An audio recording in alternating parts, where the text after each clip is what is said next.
댁에서 우리 병원 실장님한테 주사 맞으시면 싸고 편하게 맞으실 수 있습니다. 이 한 문장으로 형사처벌이 시작되는 경우 생각보다 많습니다. 이런 상황에서 시술 결과가 좋지 않거나 대금 지급이 지연되는 등 변수가 생기면 얼마든지 의료 분쟁으로 번질 수 있습니다. 그렇다면 이런 일이 발생했을 때 과연 누구의 책임이 가장 클까요? 결론부터 말씀드리면 모두의 책임이 될 수 있다고 보셔야 합니다. 오늘은 무면허 의료행위가 발생했다면 누가 어떤 방식으로 처벌 대상이 되는지 알아보겠습니다. 환자가 한 의사를 소개받고 비용을 아끼고 싶다고 요청합니다. 이에 의사는 업무를 배운 병원 실장을 보내 환자의 집에서 주사를 놓게 합니다. 겉으로 보면 단순한 편의 제공처럼 보일 수 있지만 이 상황이 분쟁으로 이어질 경우 세 사람 모두 처벌 대상이 될 수 있습니다.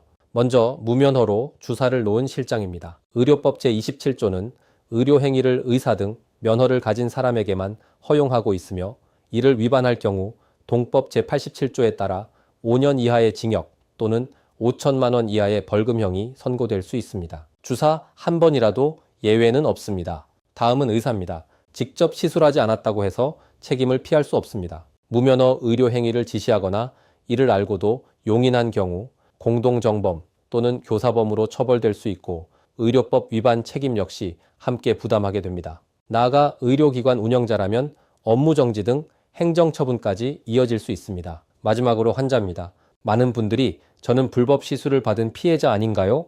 라고 생각하시지만 그렇지 않은 경우도 있습니다. 처음부터 불법 시술을 요청하거나 유도했거나 무면허 시술이라는 점을 인식하면서도 이를 묵인했다면 교사 또는 방조 책임이 문제될 수 있습니다. 특히 비용 절감을 이유로 편법을 요구한 경우라면 단순 이용자를 넘어 책임이 인정될 가능성도 있습니다. 그렇다면 이런 상황이 발생했거나 의심되는 정황을 알게 되었을 때는 어떻게 해야 할까요?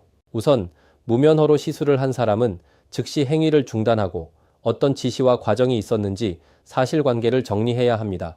의사는 자신의 지시 여부와 개입 정도, 의료적 판단이 어느 범위까지 이루어졌는지를 명확히 정리해야 합니다. 환자 역시 단순 이용인지 적극적인 요청이나 유도가 있었는지에 따라 대응 방향이 달라지기 때문에 진술을 신중하게 준비해야 합니다. 공통적으로 중요한 점은 초기 진술의 방향을 잘못 설정하면 사건의 흐름이 사실상 결정될 수 있다는 것입니다. 무면허 의료행위는 의사와 환자, 그리고 실제 시술을 한 사람 모두에게 형사처벌은 물론 직업과 일상에까지 직접적인 영향을 미칠 수 있습니다. 이러한 문제에 연루되었다면 혼자 판단하기보다는 의료법 사건 처리 경험이 풍부한 의료 전문 변호사의 조력을 통해 대응 방향을 정확히 잡으시기 바랍니다. 감사합니다.